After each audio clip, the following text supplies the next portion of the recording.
não grava. Aconteceu isso na turma A agora há pouco. Ó. Eu mandei gravar aqui, por algum motivo ele não fez. Ah, começou agora, beleza. Então, a gente vai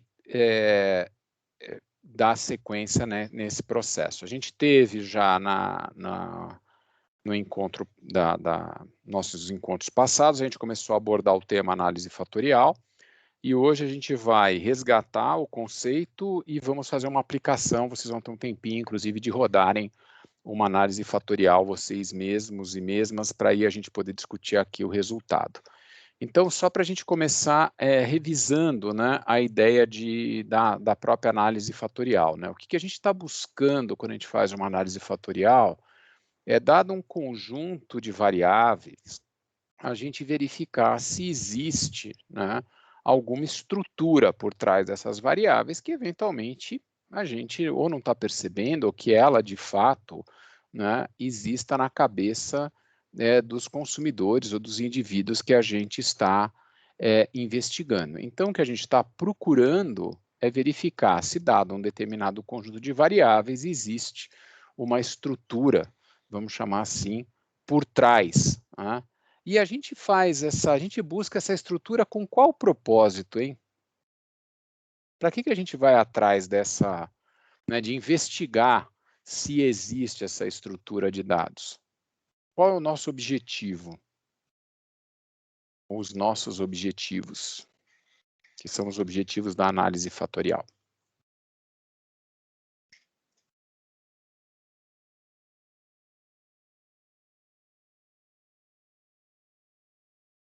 Ué, para que serve a análise fatorial, gente? Do número de variáveis, né? Em vez de ter várias variáveis, você tem uma única só que representa várias coisas.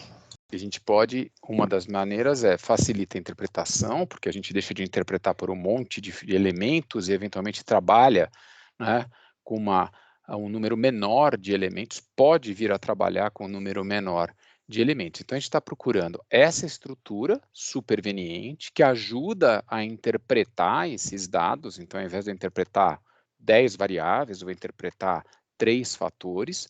E também, quando eu vou fazer estudos subsequentes, particularmente de segmentação, o fato de eu reduzir o número de variáveis me permite com que eu faça, né, o estudo subsequente de uma forma mais equilibrada. Né? O que eu quero dizer com isso? A gente tem 10 variáveis, sendo que 3 variáveis representam uma coisa, 3 variáveis a outra, 3 variáveis uma outra, e uma outra sozinha, um outro grupo.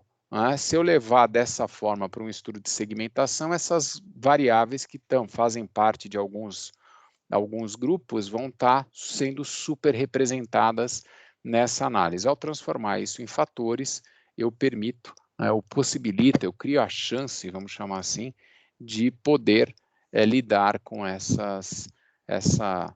reequilibrar, vamos chamar assim, a distribuição dessas variáveis. E a análise fatorial, como a gente já mencionou, ela não tem variável dependente. A gente está procurando uma relação entre as variáveis que estão sendo colocadas. Não há, portanto, variável resposta. E também é importante salientar que não necessariamente eu faço, dado um conjunto de variáveis, eu consiga, vamos chamar assim, desenvolver uma análise fatorial. As variáveis podem ter características tais que façam com que elas não estejam, né, que não haja, vamos chamar assim, essa estrutura de dependência entre as mesmas. Para a gente realizar a análise fatorial, agora é com vocês. Quais são os passos que a gente tem que seguir? O que a gente faz? Qual é a sequência de atividades que a gente faz para desenvolver uma análise fatorial?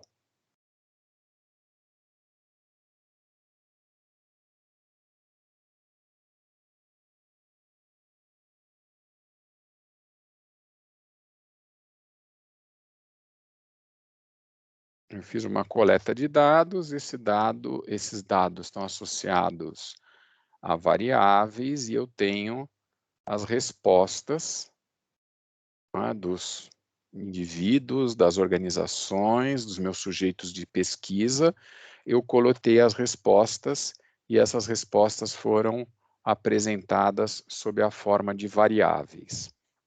O que eu tenho que fazer? Quais são os passos? Eu dou um conjunto de dados para vocês, o que a gente tem que fazer, assumindo que a gente tenha a possibilidade de executar uma análise fatorial, que a gente tenha uma hipótese ou que a gente queira investigar se existe sim essa relação subjacente aos dados.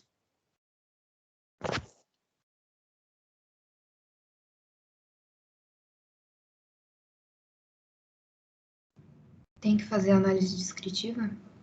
Primeira coisa que a gente faz, e isso é importante a gente ter em mente, que qualquer que seja o conjunto de dados, criem como rotina fazer análises descritivas.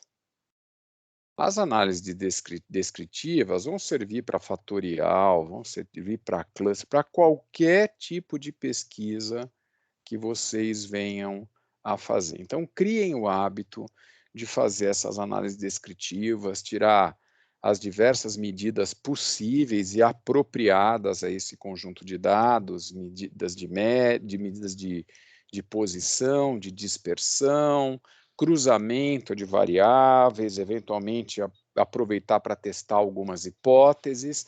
No caso especificamente da análise fatorial, a gente tem interesse numa análise que utiliza, né, o conjunto de variáveis. Alguém se lembra qual que é a primeira coisa, não a primeira coisa, mas qual uma análise descritiva importante que a gente faz com a análise fatorial?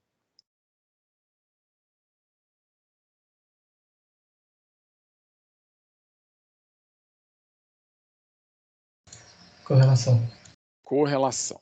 Então, a gente vai fazer uma e que a gente pode usar para outras análises, mas particularmente para a análise fatorial, ela é um indicador interessante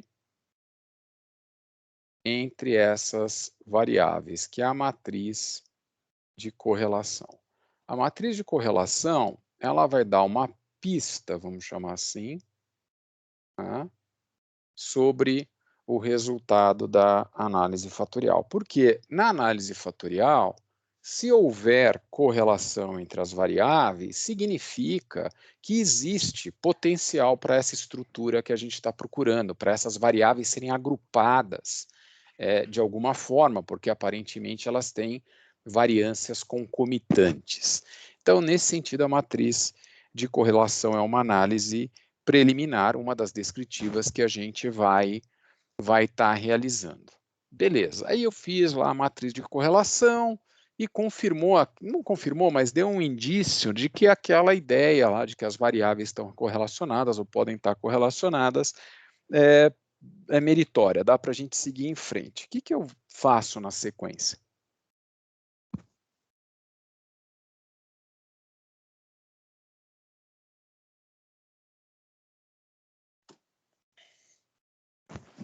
O que fazemos depois?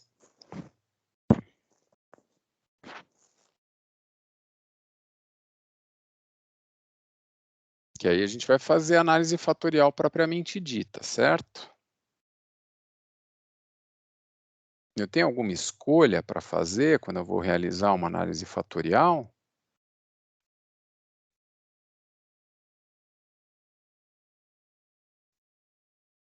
Só tem um jeito de extrair os fatores? Tem mais de um? A gente privilegia um? Ou utiliza um com mais frequência em estudos de marketing?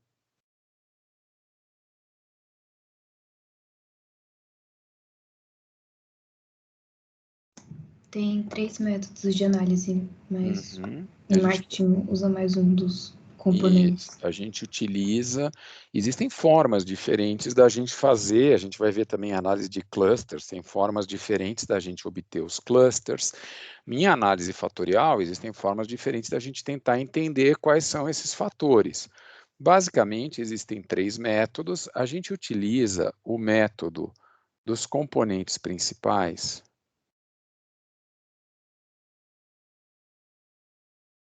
porque ele é mais adequado quando a gente está coletando dados para esse tipo de característica, dados que estão sendo obtidos por meio de escalas intervalares, aonde não necessariamente a gente consegue garantir um pressuposto de normalidade. Então, eu posso, né, nos estudos de marketing, via de regra, quando eu uso os dados coletados em escalas intervalares, eu uso o método dos componentes principais, porque aí eu não preciso ter tanta preocupação com a questão da normalidade. Existem outros dois métodos, que é o método do fator comum e da máxima verossimilhança, mas eles se aplicam em outros contextos e não para esse tipo de estudo ao qual a gente está se referindo aqui.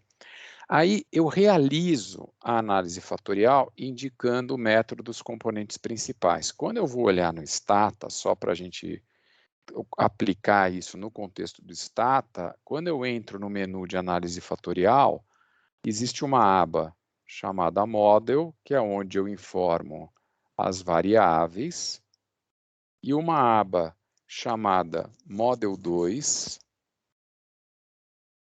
aonde eu informo o método. E eu preciso fazer essa operação porque o default do Stata ele é o fator principal e não os componentes principais. Então, eu preciso, fator comum na realidade, eu preciso fazer esse ajuste para que ele execute a análise fatorial, dadas as características dos nossos dados.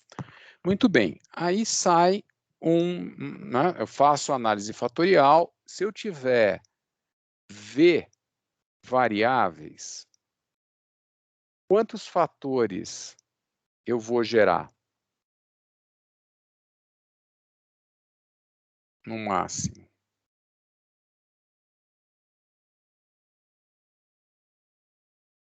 No máximo V, mas você quer menos, né? Idealmente. Isso, eu vou gerar V fatores, porque na realidade o que eu estou fazendo é simplesmente estou reescrevendo essas variáveis de um outro jeito. Estou combinando pedaços dessas variáveis. Então, o objetivo da análise fatorial é reduzir o número de variáveis. Então, eu quero ter um número F de fatores que seja necessariamente menor do que V. E aí eu preciso ter um critério, né, para escolher essa quantidade de fatores. Que critérios existe algum critério, vamos colocar diferente, o critério de componentes principais, ele tem algum critério padrão, a gente pode mudar, qual é a posição de vocês com relação a isso, a informação que vocês têm?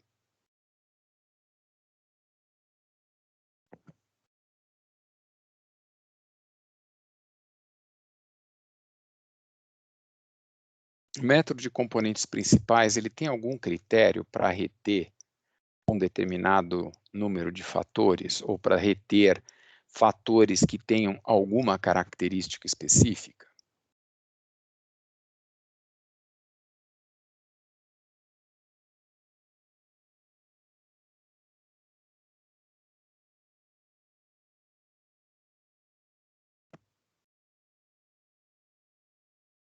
Eu caí ou vocês estão pensando? Eu não entendi direito a pergunta. A minha pergunta é, pelo método dos componentes principais, a gente está dizendo que a gente quer ter menos fatores do que o número de variáveis, certo? Aí a pergunta é, quantos fatores? Qual é o critério? Tem algum critério para escolher esses fatores? O que a gente pode utilizar como critério? Sim, entendi. Se eu não me engano, ele pega aquilo da correlação, né, e vê os que tem mais, não semelhança, mas que são mais parecidos, tipo, que indicariam uma mesma intenção de quem respondeu a pergunta. Na realidade, mais ou menos, ele vai pegar e vai calcular um negócio chamado eigenvalue, ou em português, alto valor, que vai pegar as cargas, as correlações, né, das variáveis com os fatores ao quadrado e vai somar isso para todas as variáveis dentro de cada fator. E ele vai pegar, quanto maior for esse eigenvalue, mais esse fator está carregando, vamos chamar assim, ou está recebendo a variância daquele conjunto de dados. Então, o método dos componentes principais, ele traz um critério embutido em que se o eigenvalue for maior que 1, que é conhecido como método de Kaiser, ele vai reter todo e qualquer fator cujo eigenvalue seja maior do que 1. Então, o método dos componentes principais, além dele ter essa característica, né, com relação à questão da normalidade, ele já gera, automaticamente, ele já tem um critério de decisão para o número de fatores.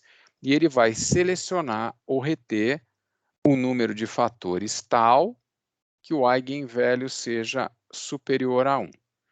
Este não é necessariamente o único critério que eu posso adotar. Eu posso fazer uma análise fatorial e descobrir, por exemplo, que tem lá se eu tive 2 fatores, tem um terceiro fator cujo eigenvalue é 0,98.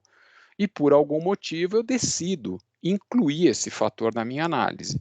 Eu, como pesquisador ou como quem está tomando a decisão, eu posso acatar ou não o número de fatores sugerido pela análise de componentes principais. Eu posso ter outros critérios, como, por exemplo, eu quero que os fatores retenham um percentual específico da variância acumulada, eu quero que todas as variáveis estejam representadas de uma determinada maneira, eu quero arbitrar o número de fatores.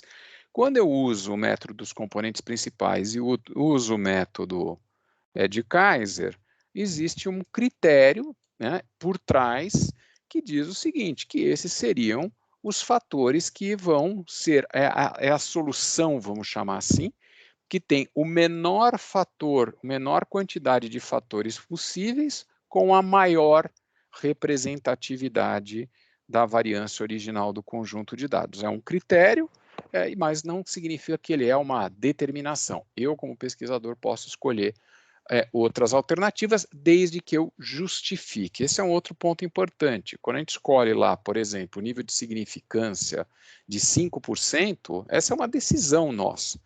Assim como aqui o número de fatores também é uma decisão nossa. E a gente precisa, ao tomar esse tipo de decisão, simplesmente justificar os nossos critérios de escolha.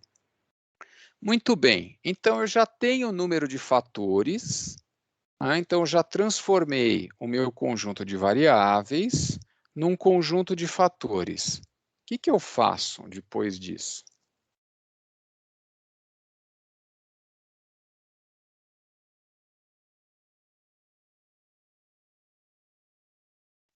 Eu preciso interpretar esses fatores. Tem alguma coisa que eu posso fazer para verificar se dá para interpretar, para melhorar a interpretação?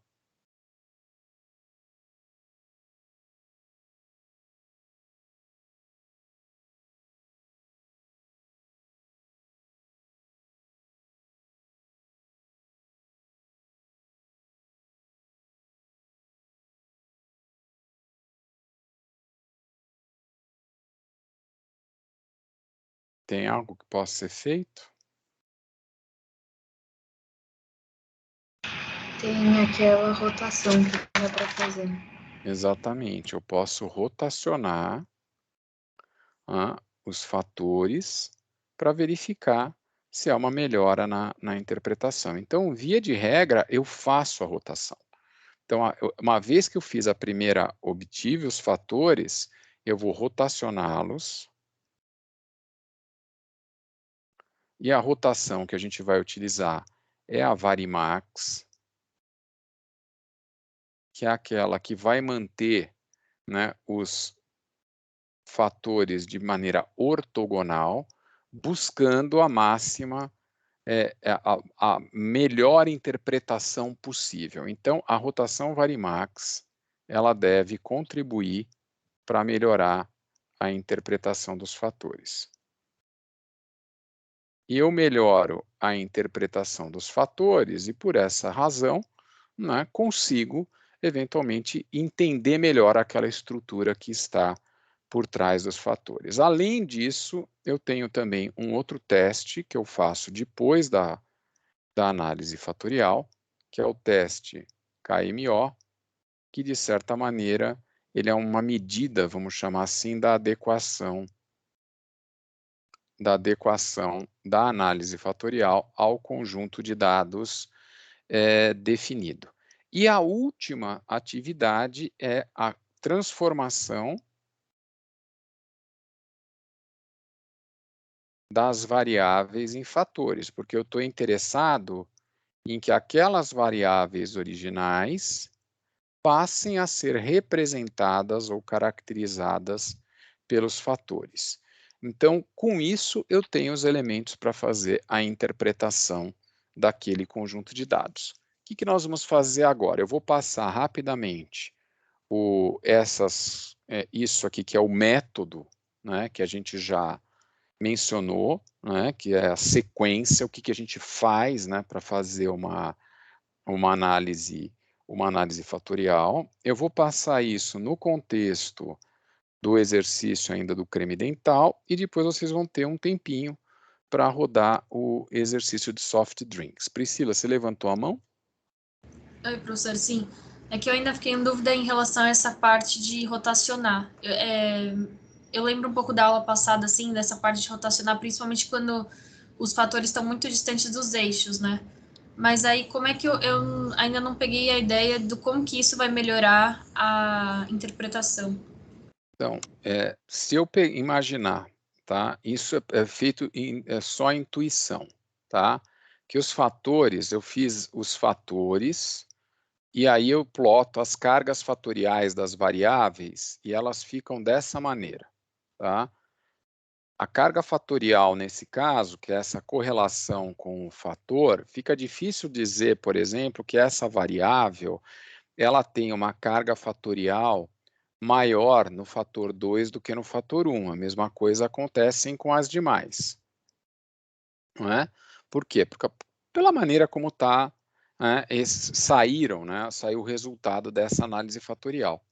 Então, se eu rotacionar os eixos, e esses eixos vierem a ter, por exemplo, essa característica, né, colocando os eixos nessa posição, e como eu estou interessado na posição relativa entre as variáveis, eu não modifiquei as variáveis, eu simplesmente mudei as referências. E ao mudar o referencial, fica mais claro que esta variável aqui, ela está num fator novo, né, que seria um novo fator 2, e essa outra variável ela tem praticamente, né, toda a correlação dela no fator 1 e 0 no fator 2. Essa outra variável tem um pouquinho no fator 1, né, e bastante no fator 2. Então, eu rotaciono porque, mudando o referencial, pode ser que fique mais fácil, modifique, inclusive, né, e seja mais fácil fazer a interpretação da associação das variáveis aos fatores. Tá ótimo, obrigada. Então, perceba que a gente sempre, né, aqui no método, a gente escolhe lá os componentes principais. Depois, o número de fatores, né, tem o critério. No caso de componentes principais, é o eigenvalue maior que 1, mas pode ter outros. Aí, obrigatoriamente, eu faço a rotação. E eu vou fazer varimax. Aí que eu vou interpretar. Então, eu executo a análise fatorial, nem faço uma interpretação prévia, a gente só está fazendo aqui para mostrar o que acontece, mas eu já posso seguir direto na rotação e comparar a carga rotacionada com a carga não rotacionada e já fazer a interpretação final. E aí, a partir disso, aí eu uso lá o comando predict, por exemplo, né, para calcular os scores fatoriais, e aí escolho os scores fatoriais como as variáveis alternativas e pronto, aqui eu faço o teste KMO, basicamente essa é a sequência da análise fatorial. Tudo bem, Priscila? Ficou mais clara agora essa intuição de melhorar a interpretação? Eu não mudo a estrutura que está por trás das variáveis, eu só mudo a régua que eu vou utilizar para identificar essa estrutura. Ficou claro, sim. Obrigada. Podemos ir em frente, gente?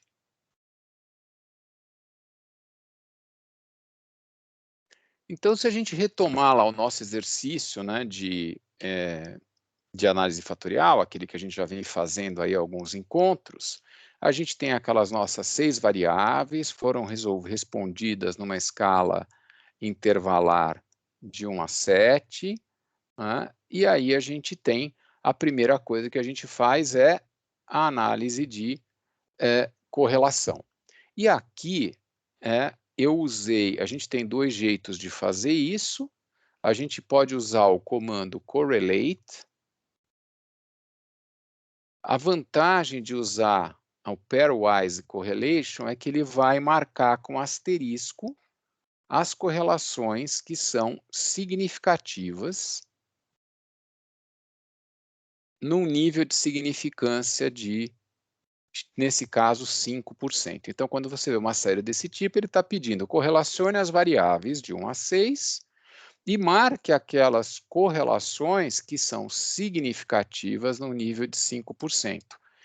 O significativo não quer dizer, né, necessariamente que ela é alta, quer dizer que ela é maior que 0, portanto, existe correlação no nível de significância de 5%, o que é uma pista importante sobre a estrutura das variáveis. E marcar com asterisco ajuda quando a gente tem muitas variáveis. Nesse caso aqui, se a gente tem uma tabelinha pequena, não tem muito problema. Mas se a gente tiver 10, 20 variáveis, ficar caçando, né, para ver se tem variáveis correlacionadas é um trabalho meio difícil da gente fazer. Nesse caso aqui, inclusive, esse número que sai aqui embaixo, só para que não fique nenhuma confusão, tá?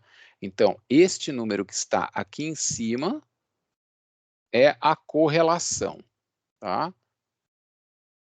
Esse número aqui é a correlação. Esse número que está aqui embaixo é o p-valor do teste para saber se essa correlação é diferente de 0. Então, é um preço que a gente paga, né, de vir mais uma linha aqui para a gente poder ter o asterisco, mas não confundir este número que sai aqui embaixo com o valor da correlação, que é esse número que está aqui em cima. Na dúvida, é só, né, seguir aqui a diagonal, aonde a gente vai ter a correlação de uma variável consigo própria, que efetivamente é total, né, 100%, a correlação perfeita. Ok? Então, essa primeira análise que a gente faz, a gente vê que, de fato, as variáveis parece que têm coisas em comum, elas estão correlacionadas, portanto, é um indicativo de que a gente pode seguir com a análise fatorial e que essa análise fatorial tem chance aí de trazer algum resultado interessante. Aí a etapa seguinte, a etapa mais simples, vamos chamar assim, que é efetivamente desenvolver a análise fatorial. E para desenvolver a análise fatorial, eu vou entrar no menu específico lá de análise multivariada, pedir que ele faça a análise fatorial com as variáveis escolhidas na aba Model. Eu coloco as variáveis e na aba Model 2 eu escolho o método. E essa aqui é a nossa saída. Vejam que automaticamente ele já vai mostrar o número de fatores resultante do critério de eigenvalue maior do que 1. Então, estes dois fatores, eles têm o eigenvalue ou alto valor, que é o nome em português, maiores do que 1, que é o critério de Kaiser. Então, o critério de Kaiser vai reter todo mundo que tenha eigenvalue maior que 1 e é típico ou está diretamente associado ao modelo, né, de componentes principais. Como é que eu interpreto essas duas colunas aqui? Alguém saberia me dizer?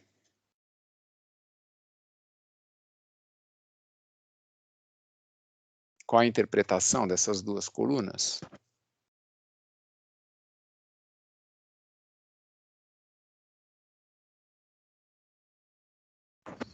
A O quanto primeira. ele explica, né? e- Ah, A desculpa. primeira, o quanto explica o quê? Pode A falar, primeira, Cauê. É quanto ele explica da variabilidade das... isso. O fator, cada fator, esse valor que está aqui, é o quanto ele explica da variância dos dados originais.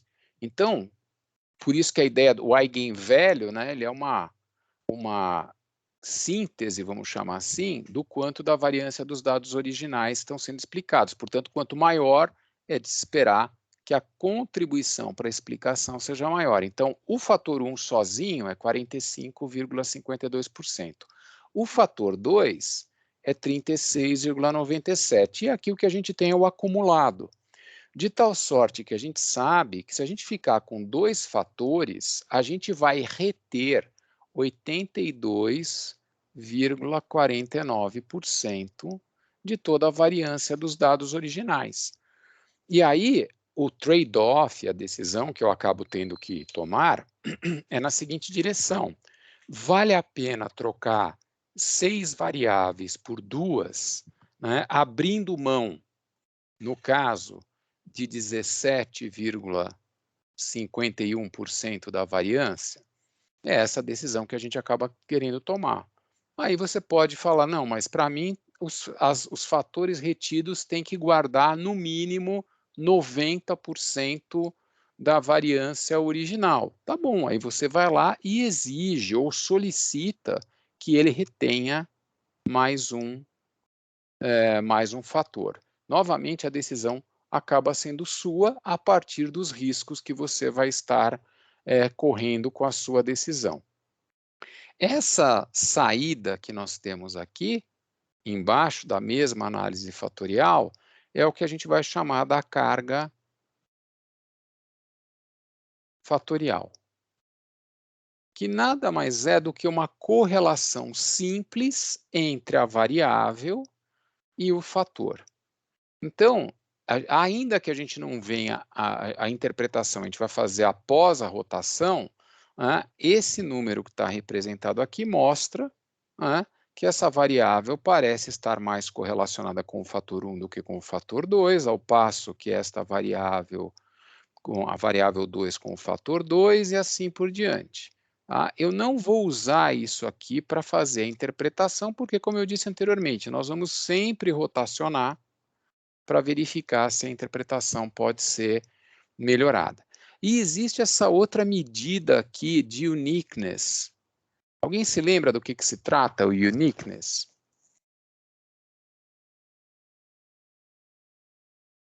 E qual a relação de uniqueness com commonality?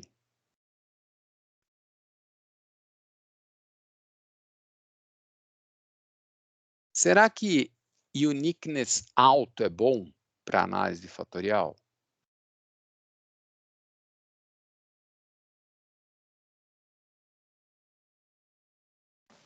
Acho que não, porque aí ela representa muita... Ela sozinha representa muito, né, da variabilidade. Exatamente. E uniqueness é 1 menos a commonality. O uniqueness mais a comunalidade vai ser igual a 1. Então, quanto maior 1, o uniqueness, menor a comunalidade. De maneira análoga, né? Quanto menor for o uniqueness, maior vai ser a comunalidade. E essa interpretação, ela precisa ser vista desta forma como o Cauê colocou. Se a gente está procurando uma estrutura subjacente, a gente está falando de correlação, quanto mais única for a variável, quanto menos comum ela for, mais difícil, vamos chamar assim, vai ser dela estar associada a outras variáveis. Então, quando a gente olha o uniqueness, a gente também pode ter alguma pista de algumas variáveis que podem eventualmente ter algum desafio, vamos chamar assim, para compor os nossos fatores. Então, aqui tem algumas mensagens importantes, né? As variáveis que a gente gera, que são os fatores depois, elas vão ser combinações das variáveis originais.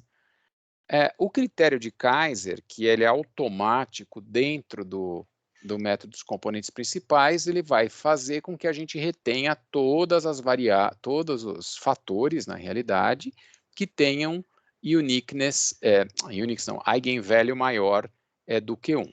E a gente pode efetivamente adotar outros critérios. Reitero que o número que é apresentado, vamos chamar assim, né, o resultado apresentado, ele é um número que vai requerer a interpretação e a decisão do gestor ou do pesquisador em função disso. Existe um jeito gráfico também da gente ver os fatores, que é o script plot, que eu vou mostrar o gráfico já já. Então, para escolher o número dos fatores, a gente pode usar o método de Kaiser, ou a gente pode decidir reter um número de fatores que acumule pelo menos um certo percentual da variabilidade total dos dados. De maneira prática, normalmente, né, você está interessado ali em ter mais do que 60%, 70% dos dados. Evidentemente, os nossos exemplos aqui em sala, eles tendem a ser um pouco mais bem comportados. Então, você vê que com 2 fatores, a gente tem praticamente 83% da variância. Esse é um critério. O outro, eu posso querer reter os fatores que acumulem pelo menos uma certa percentual da variabilidade de cada uma das variáveis, né, para não deixar nenhuma delas fora. Depois, o critério de Kaiser, que é aquele que já vem embutido, é automático, né, dentro do método dos componentes principais. E eu posso também usar um gráfico, né, uma forma gráfica que plota, na realidade, os eigenvalues em função do número de fatores, e quando a inclinação começa a atenuar, é o momento que é o número de fatores que a gente vai acabar retendo. E pode ser que por outros motivos, por conta de teorias que existam ou de outras informações ou os meus objetivos, eu queira fixar o número de fatores.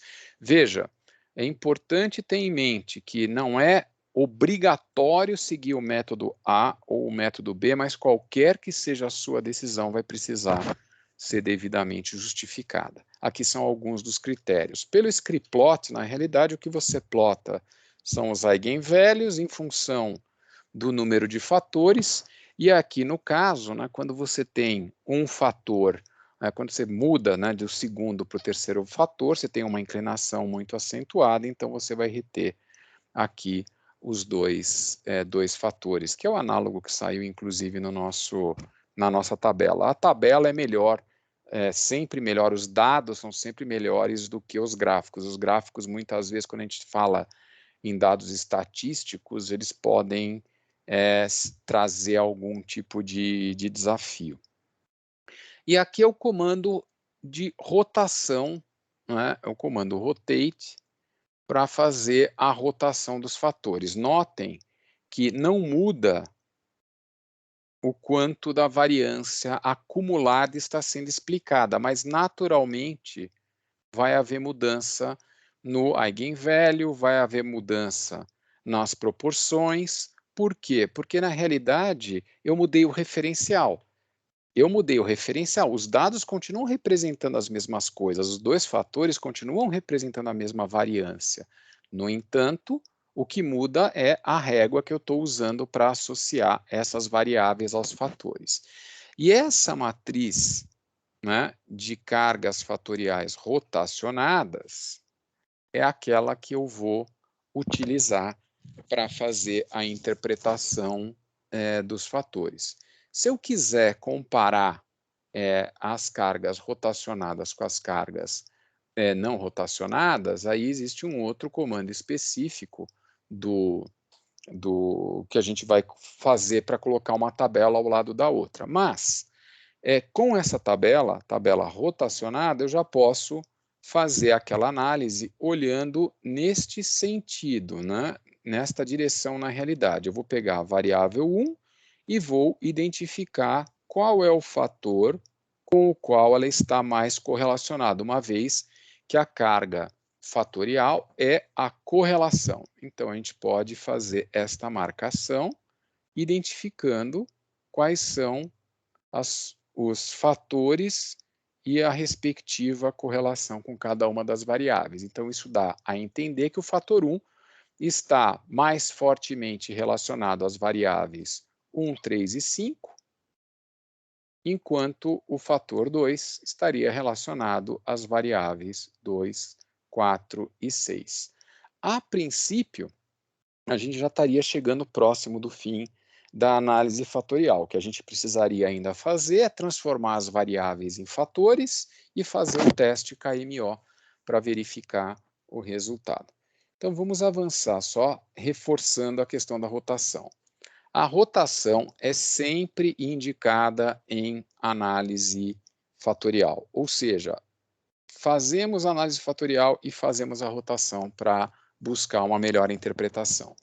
A rotação, o que ela quer fazer? Ela quer tentar achar uma forma de facilitar a identificação de qual variável está mais fortemente relacionada e com apenas um fator.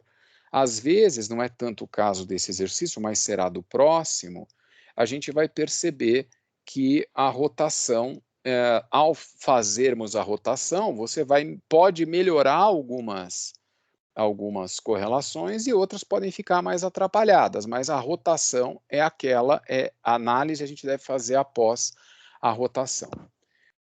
Então, ela facilita a interpretação do fator, porque não deixa dúvida quais são, ou não é que não deixa dúvida, deixa mais explícito quais são as variáveis mais fortemente correlacionadas com cada fator. Os eigenvelhos, como eu mencionei e mostrei no slide anterior, e as cargas fatoriais vão mudar com a rotação, mas a comunalidade, uniqueness e a variância total dos fatores nesse método não mudam.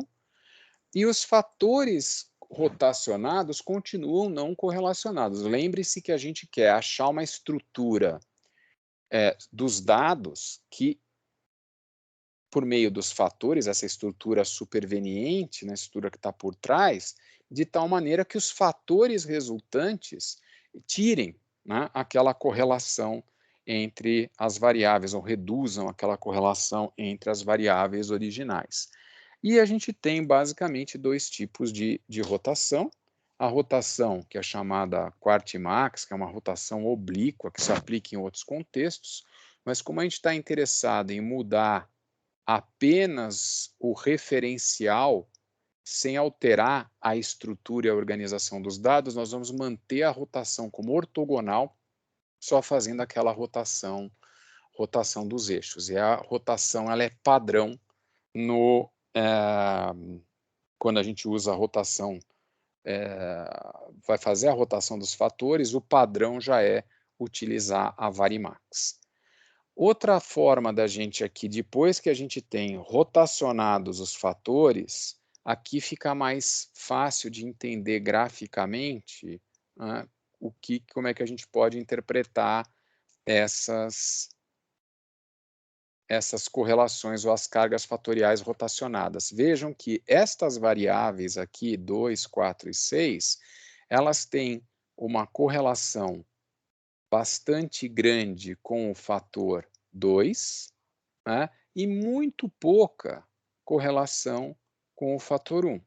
Ao passo que as variáveis 5, 1 e 3 estão fortemente correlacionadas com o fator 1 e muito pouco correlacionadas com o fator 2.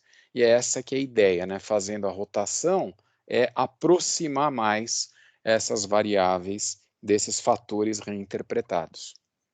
Tudo bem até aqui, gente?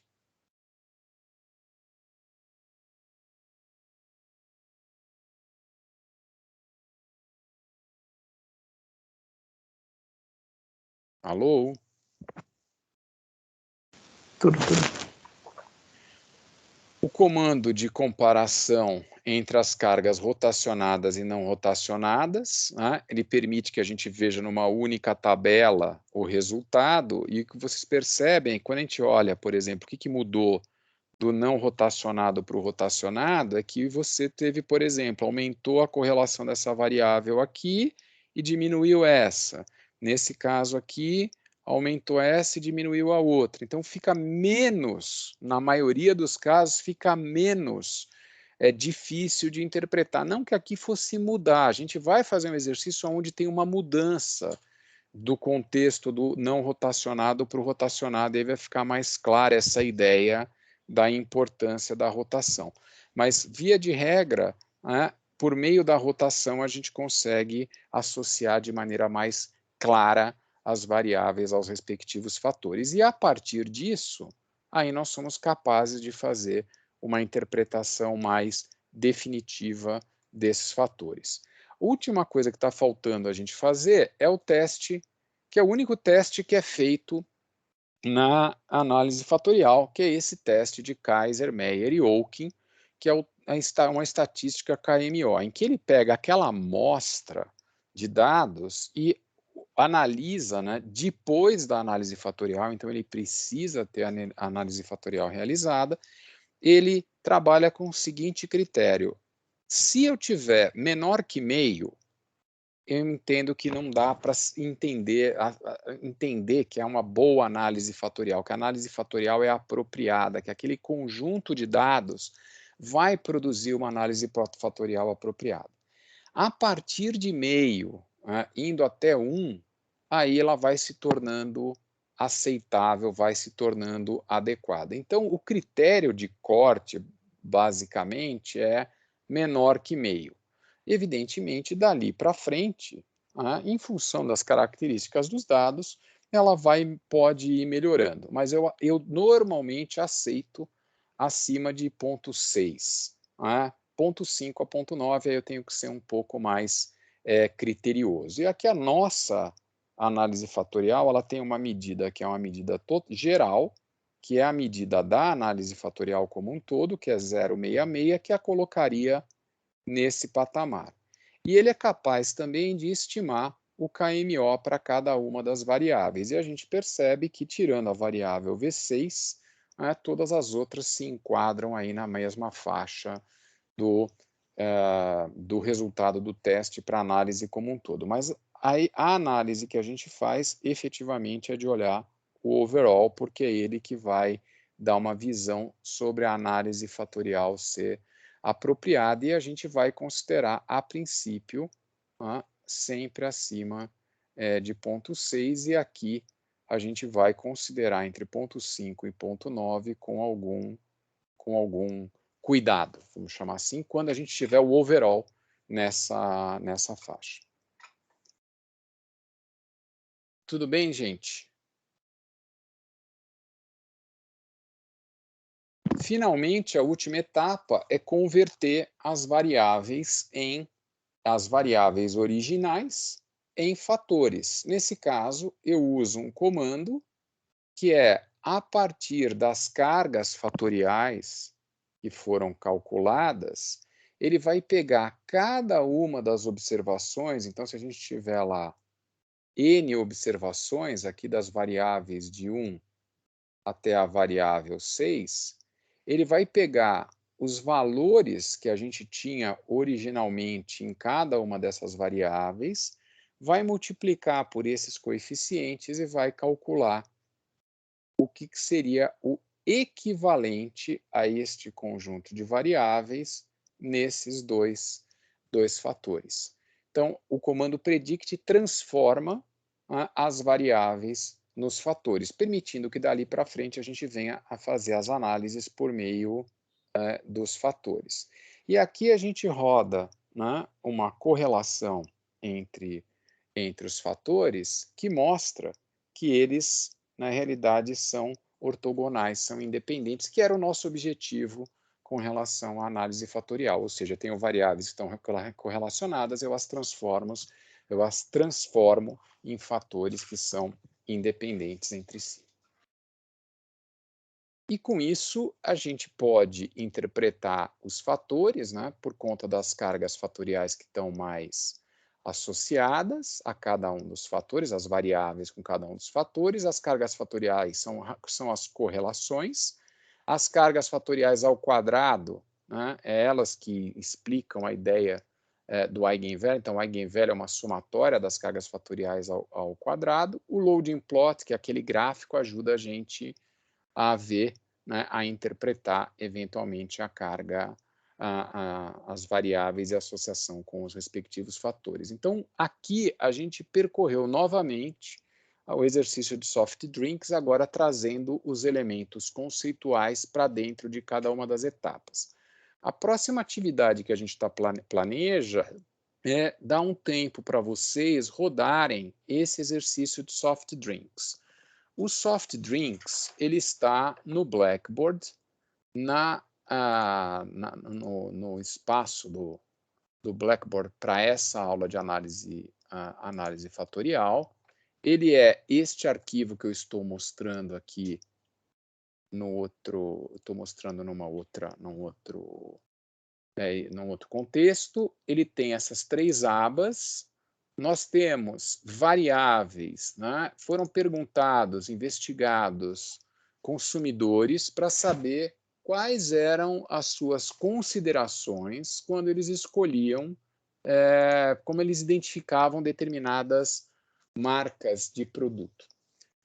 E aí, para cada uma dessas marcas, eles responderam 10 perguntas. Então, essas perguntas versam sobre aspectos como o sabor, sobre a questão de caloria, sobre sede, sobre energia, sobre saudabilidade, sobre embalagem. Então, a partir de uma pesquisa preliminar ou de dados secundários, a gente chegou nessas 10 perguntas.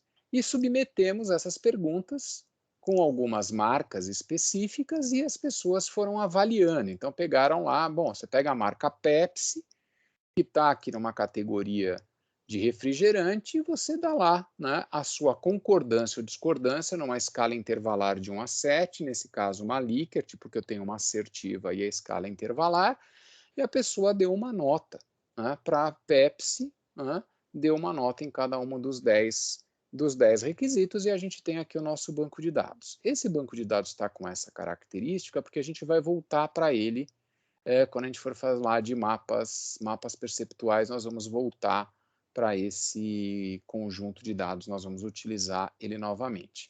Então, a gente tem nesse Excel os dados, as variáveis, e a gente tem aqui os comandos, tá? Esses comandos aqui, veja que é o comando correlate, que está aqui, não é o pwcore, mas quem quiser rodar lá com o pwcore também é possível. Tá? Esses são os comandos que a gente tem que executar. Então, qual é a proposta? São 10h40, a gente vai fazer o intervalo de 10 minutos e eu vou dar mais 10 minutos para vocês depois rodarem, né, baixarem o arquivo, rodarem e interpretar essa análise fatorial. Não é só rodar, rodar é fácil, põe lá o comando e ele sai um número. Agora, qual é a interpretação? O que a gente vai fazer com esses dados? Que insights existem? Então, são 10h40. Quando for 11 horas, né, 10 minutos de intervalo, mais 10 minutos para vocês fazerem, a gente vai voltar para ouvir de vocês aonde a gente chegou com a análise fatorial, quais foram os desafios, quais foram as interpretações, depois eu vou fazer um wrap-up dessa análise aqui, né, no geral, e aí depois, no tempo remanescente, a gente vai entrar no tema de segmentação. Então, vamos fazer um intervalo agora, eu volto, eu vou estar por aqui, mas quando for 11 horas, eu estou aqui para ouvir de vocês o que vocês obtiveram, qual é fundamentalmente a interpretação e o resultado desse conjunto de dados. Até lá, estou por aqui se precisarem.